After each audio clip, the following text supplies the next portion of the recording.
ඉතින් මගේ යාළුවෝ හැමදේම අදත් සුබ උදෑසනක් ඒ වගේම ආයිබෝන් කියලා පිළිගන්නවා මගේ YouTube channel එකට.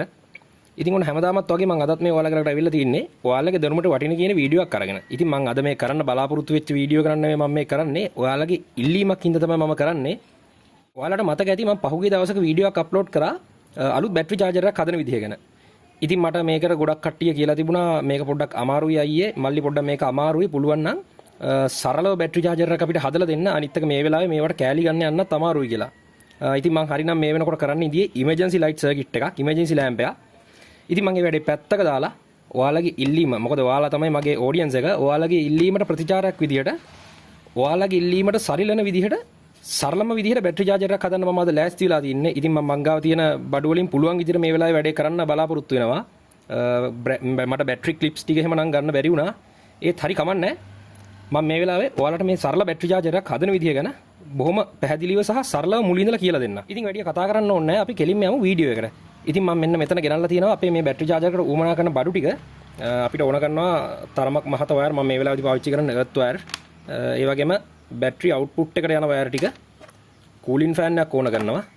UPS ට්‍රාන්ස්ෆෝමර් එකක්. ඉතින් මම මේකේ කනෙක්ෂන් ටික හදලා තින්නේ මම මේක ගැන ඔයාලට පැහැදිලි කිරීමක් කරන්න යන්නේ නැහැ. හරි ඒ UPS එකක් අපිට ඕන අනිවාර්යයෙන්ම. ඒ වගේම ෆුල් වේව් රෙක්ටිෆයර් එකක් ඕන කරනවා. රෙක්ටිෆයර් එක හයි කරන්න අපිට ඕන කරනවා ඇලුමිනියම් ටිකක් ලොකු හීට් සින්ක් එකක්. කනෙක්ටර් බාර් රැහන් එකිනෙක සම්බන්ධ කරන්න ඕන කරනවා අපිට මේවා. ඒ වගේම ඊයන් ඕන කරනවා. ටර්මිනල් ක්ලිප්ස් අපිට ඕන කරනවා. ටර්මිනල් ක්ලිප් මම නම් ගෙනල්ලා තියෙනවා ක්ලිප් 10ක් විතර. ඒ වැඩි කමක් නැහැ. ඒ වගේම අපිට ඕන කරනවා LED ලෑම්ප් එකක්. ඉන්ඩිකේට් LED ලෑම්ප් එකක්. ඉතින් මෙතනදී මම මගේ ට්‍රාන්ස්ෆෝමර් එක වෝල්ට් 12ක අවුට්පුට් එකක් එන විදිහට මම හරි ගස්සගෙන තින්නේ. ඉතින් මම මෙන්න මේ ටර්මිනල්ස් දෙක එකට සෙට් කරන්න ඕනේ. ඒ වගේම මේකට අපි රැහන් හයි කරන්න ඕනේ. දැන් මම මුලින්ම කරනවා ඒ වැඩේ.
හරි ඔන්න ඉතින් මම දැන් මගේ ට්‍රාන්ස්ෆෝමර් එකේ අවුට්පුට් කනෙක්ෂන් ටික නම් හදාගත්තා.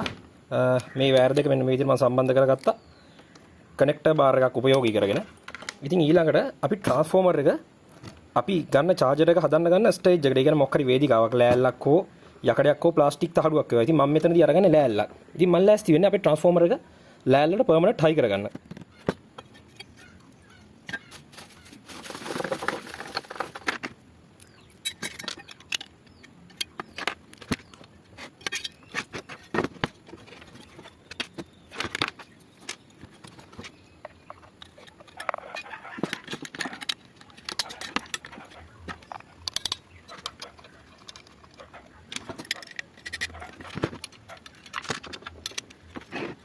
හරි අපි දැන් බලමු ඉතුරු වැඩට. ඉතින් අපිට තව ඕන වෙනවා අපේ මෙන්න මේ ට්‍රාන්ස්ෆෝමර් එකෙන් එන AC අවුට් එක අපි සම්බන්ධ කරන්න ඕනේ අපේ ෆුල් වේව් රෙක්ටිෆයර් එකට. ඉතින් ෆුල් වේව් රෙක්ටිෆයර් එකට සම්බන්ධ කරන්න කලින් අපි මෙන්න මේ වගේ ක්ලිප් ගහලා ඉන්න ඕනේ මේ වයර් වල ලාගට. මොකද නැත්තම් රෙක්ටිෆයර් එකට සම්බන්ධ කරගන්න බෑ අපිට. ඉතින් මම මේක හදන්නේ ඕන්ලාක් ගලවලා ඇඩ්ජස්ට් කරගන්න පුළුවන් විදිහට. ඕගොල්ලෝ ඉල්ලපු හින්දා తాවකාලික විදිහට. ඉතින් ඒ හින්දා මම මේක මේ වෙලාවේදී EM වලින් හොඳට පාස් කරන තමයි මේ හදන්නේ.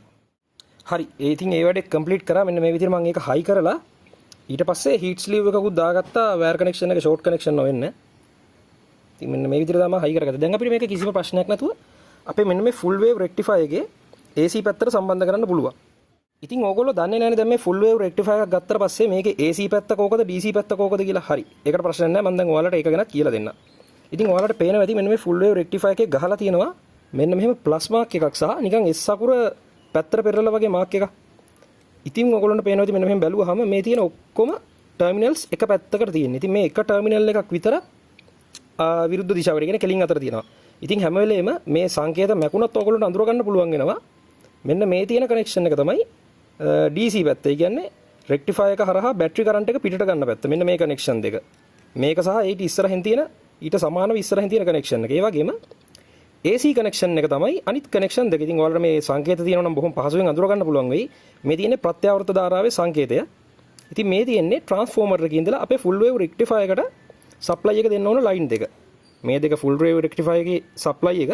ඒ වගේම මේ තියෙන්නේ DC බැටරි අවුට් එක. ඊළඟට අපි මෙන්න මේ පැත්තට, ඒ කියන්නේ මෙන්න මේ DC පැත්තට යන වයර් දෙකට අර ක්ලිප් දෙකක් අර විදිහට පාස් ගන්න ඕනේ. දැන් මම ඒක කරන්න හදන්නේ.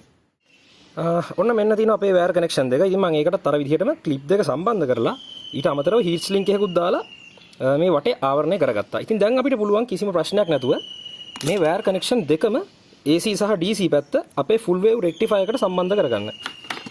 ඉතින් මේ තියෙන අපේ ෆුල් වේව් රෙක්ටිෆයර් එක මම මුලින්ම ගන්නවා ට්‍රාන්ස්ෆෝමර් එකකින් ඉඳලා AC සයිඩ් එක අපේ ෆුල් වේව් රෙක්ටිෆයර් එකට සම්බන්ධ කරන්න. ඒක බලනවා ෆුල් වේව් රෙක්ටිෆයර් එකේ මම අර ඔයාලට කියලා දුන්න විදිහට මෙන්න මේ දාකර දෙක. ඒ කියන්නේ මෙන්න මේ ප්‍රත්‍යාවර්ත දාලා සරකුණ තියෙන පැත්තේ ලයින් දෙක. එකම මෙන්න මේ විදිහට එකක් මෙන්න මෙහෙමත් අනිත් එක මෙතෙන්ට මේ විදිහට හයි කරගන්නවා. ඊට පස්සේ අපිට DC පැත්ත හයි කරගන්න පුළුවන් කිසිම ගැටලුවක් වෙන්නේ නැතුව. අනිත් දෙක DC පැත්ත බය වෙන්න දෙයක් නැහැ. ඒකේ හැමම මෙන්න මේ විදිහට සම්බන්ධ කරගන්න පුළුවන්. මේ ඍණ එකත් ධන පැත්තට ගානට ධන එකත්.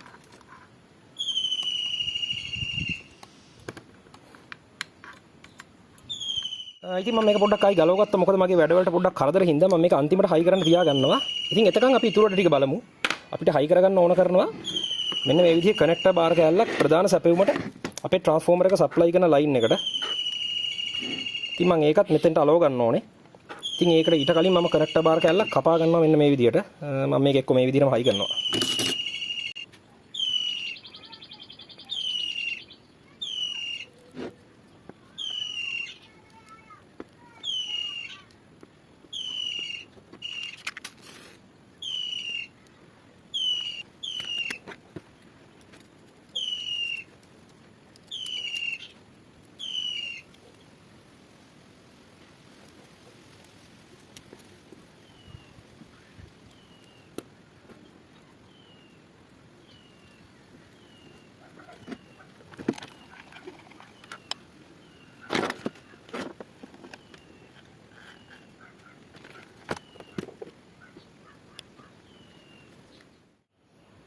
මගේ යාළුවනේ මට පොඩ්ඩක් සමා වෙන්න. මට ඔයාලට කියන්න බැරිනවා. ඒ වගේම මගේ අතින් පුංචි අතපසුවීමක් වුණා. ඒ තමයි මම ඔයාලට කිව්වා නේද මේ වීඩියෝ එක පටන් ගන්නකොටම අපිට මේකට ඕන කරනවා කියලා කූලින් ෆෑන් එකක් සහ අර කලිනුත් කිව්ව ඉන්ඩිකේට් LED එක. ඉතින් මට මෙතනදී අමතක වුණා අපේ මෙන්න මේ ෆුල් වේව් රෙක්ටිෆයර් එකට එන ලයින් එකේ DC පැත්තට ඒ රැහන් දෙකක් පාස් ගන්න. ඉතින් මම මේ වෙලාවදී අර කලින් මම හයි කරපු හීට් ස්ලීව් එක ගලවලා මෙන්න මේ විදිහට රැහන් දෙකක් පාස් ගත්තා අපේ DC පැත්තට. ඉතින් මෙතනදී මගේ අතින් මට පුංචි ගැටලුවක් පැනුණා. ඒ තමයි මම මෙතනදී පාවිච්චි කරන්නේ මෙන්න මේ thickness එකේ heat sleeve එක wire connection 3ක් දාන්න මේක ඇතුළේ ඉඩමදි. ඉතින් මම මේක මෙහෙම තියෙද්දි glue gun එකෙන් silicon glue ටිකක් ගාලා insulation කරනවා. ඔයගොල්ලෝ අනිවාර්යෙන්ම මේ වගේ තැන් කිසිම වෙලාවක එළියට ඒ කියන්නේ විවෘත වෙලා තබන්න එපා. ඒ කියන්නේ විවෘත කරලා තියෙන්න අරින්න එපා. අනිවාර්යෙන්ම insulation tape එකකින් හරි අඩුම ගානේ hot glue gun එකේ gum ටිකකින් හරි insulate කරන්න මතක තියාගන්න. ඉතින් මගේ යාළුවනේ දැන් මම ලෑස්ති වෙන්නේ අපේ මෙන්න මේ කෑලි ටික ඔක්කොම මේකට ඇසෙම්බල් කරගන්න. ඔක්කොම කලින් මම මුලින්ම අපි ගත්ත මෙන්න මේ ඇල්මේනියම් හීට්ස් ලින්ක් එකට මෙන්න මේ ෆුල් වේව් රෙක්ටිෆයර් එක සම්බන්ධ කරගන්න යන්නේ. ඉතින් මම මෙතනදී ටිකක් ලොකු හීට් සින්ක් එකක් පාවිච්චි කරනවා. ඒකට හේතුව තමයි මම අද මේ හදන බැටරි චාර්ජර් එක සාමාන්‍යයෙන් ඇම්පියර් 12 ඉඳලා ඇම්පියර් 150 වගේ වෙනකන් ඕන බැටරියක් charge කරන්න පුළුවන්. මොකද මේ ට්‍රාන්ස්ෆෝමර් එකත් හොඳයි. ඒ වගේ මම මේ ගත්ත ෆුල් වේව් රෙක්ටිෆයර් එක ඇම්පියර් 51ක්. ඉතින් මෙතනදී මේක මෝටර් බයික් බැටරියක් සාමාන්‍යයෙන් 3 wheel බැටරියක් charge කරනවා වගේ නම් වැඩි රත් වෙන්නේ නැහැ. ඒ වුණාට දැන් ඔයගොල්ලෝ සාමාන්‍යයෙන් පාවිච්චි කරන්නේ හිතන්නකෝ ඇම්පියර් 90ක විතර කාර් බැටරියක්. එහෙම නැත්නම් ඇම්පියර් 120ක විතර බස් බැටරියක් නම් අන්න එතකොට මේ ෆුල් වේව් රෙක්ටිෆයර් එක ටිකක් අධික ලෙස රත් වෙනවා. ඉතින් මේ රස්නේ පිටුන් නැත්නම් මේ ෆුල් වේව් රෙක්ටිෆයර් එක හීට් එකකින් ඉඳන් පිච්චිලා යනවා. අනිත් ඉතින් ඒක වළක්වන්න තමයි මෙන්න මේ විදිහට මම ටිකක් ලොකු ඇල්මිනියම් හීට් ස්ලින්ක් එකක් පාවිච්චි කරන්නේ.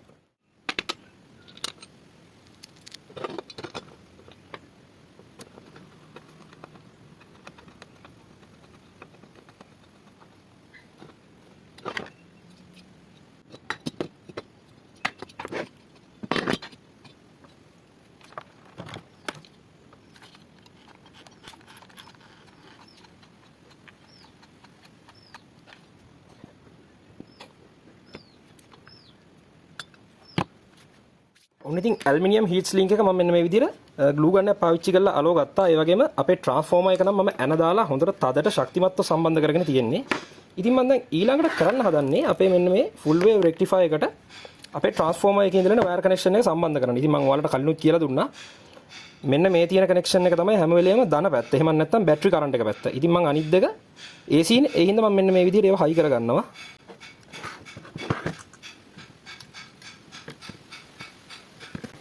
හරි. ඔය තියෙන්නේ. ඊළඟට අපි ගමු අපේ DC පැත්තේ ලයින් එක සම්බන්ධ කරගන්න. ඉතින් මෙන්න මේ විදිහට මම DC පැත්තේ ලයින් එක අරන් තියෙන වයර් කනෙක්ෂන් කිහිපයකින්ම මම ඔයාලට ඒක පැහැදිලි කරලා දෙන්නම්. ඉතින් අපි මෙන්න මේ විදිහට මුලින්ම DC එකේ ධන එක අපේ ෆුල් වේව් රෙක්ටිෆයර් එකට හයි කරගන්නවා. DC එකේ ධන එක තමයි මෙන්න මේ පින් එක. මම අර ඔයාලට කලින්ත් කිව්වා වෙනස් දිශාවකට තියෙන පින් එක. ඉතින් මම මෙන්න මේ විදිහට අපේ දුඹුරු පාට වයර් එක ඒකට පර්මනන්ට්ලි හයි කරගන්නවා. හරි. ඒ එක්කම ඍණ එකත් අනිත් පැත්ත ලයින් එකට. එහෙම නැත්නම් ඉතුරුලා තියෙන එකට මම විදිහට හයි කරගන්නවා. හරි. අපේ charge එක නම් complete ඒ වුණාට පොඩ්ඩක් අපිලි වෙලා ඉන්නේ. ඉතින් දැන් අපි මේක හරි ගස්සගමු ඉස්සෙල්ලා හොඳට ඔතලා වයර් ටික පිළිවෙලක් ඇතුව. ඉතින් කූලින් ෆෑන් එකත් මම මෙන්න මෙතනින් හයි කරනවා ට්‍රාන්ස්ෆෝමර් එකට සහ අපේ හීට් ස්ලින්ක් එකට දෙකටම ගානට හුලං වදින විදිහට. ඒකත් මම ග්ලූ ගන් එක පාවිච්චි කරලා තමයි අලෝ ගන්න හදන්නේ.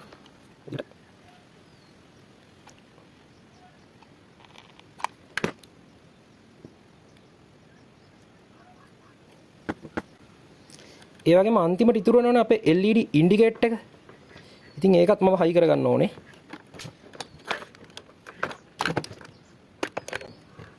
LED ඉන්ඩිකේටර් එක නම් අපිට සාමාන්‍ය මේ ෆෑන් එක මත උනත් හයි කරගන්න පුළුවන්. පේන තැනක් වෙන්න එපා. ඉතින් මම ඒක මෙන්න මේ විදිහට අපේ ෆෑන් එක උඩට හිටින්න ඔන්නෝම හිටින විදිහට හයි කරගන්න හදන්නේ.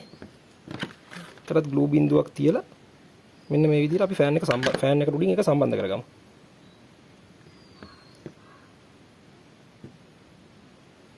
ඔන්න තියෙනවා ඉතින් අපේ complete battery charger එක. ඉතින් මෙතනදී මම ඔයාලට පෙන්නන්නම් මේ wire connection.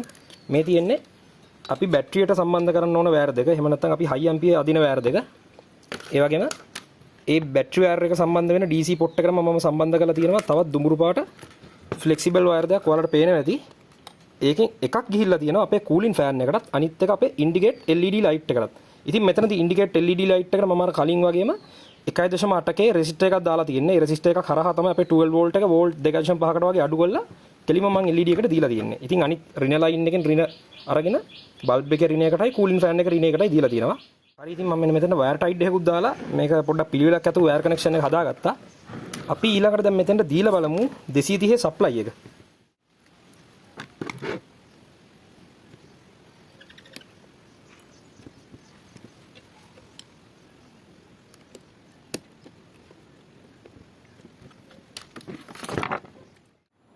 හරි ඔන්න එහෙනම් ඉතින් මගේ යාළුවනේ දැන් අපි අපේ බැටරි charger එකේ වැඩේ 100%ක්ම කම්ප්ලීට් කරලා ඉවරයි.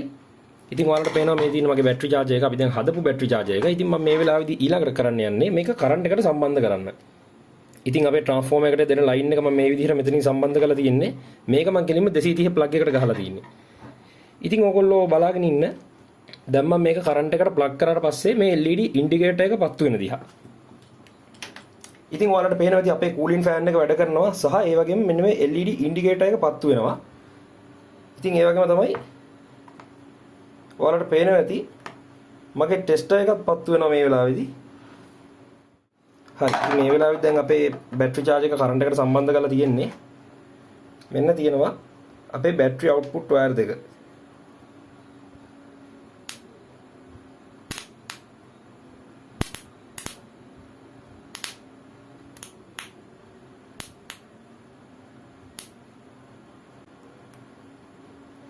ඔයාලට පේන ඇති සාමාන්‍ය මෙතනින් පයින් ස්පාර්ක් එක හොඳ ස්පාර්ක් එකක් පයින්නවා. ඒ කියන්නේ හොඳ ඇම්පියර් රේන්ජ් එකක් අපේ මේ charger එකෙන් අපිට output කරගන්න පුළුවන්. ඔයාලට පේන ඇති ගින්දර පයින් විදිය වගේ. ඉතින් මේ වගේම තමයි මේකේ වෝල්ටේජ් එකත් ඒ වගේම තියෙනවා. මම දැන් ඔයාලට වෝල්ටේජ් එකත් පෙන්වන්නම්. මම මේ වෙලාවේදී මගේ මල්ටිමීටර් එකේ DC පැත්තට කරකවාගෙන තියෙන්නේ. ඉතින් මේ විදිහටම කරන්ට් එකට ගහලා තියෙද්දිම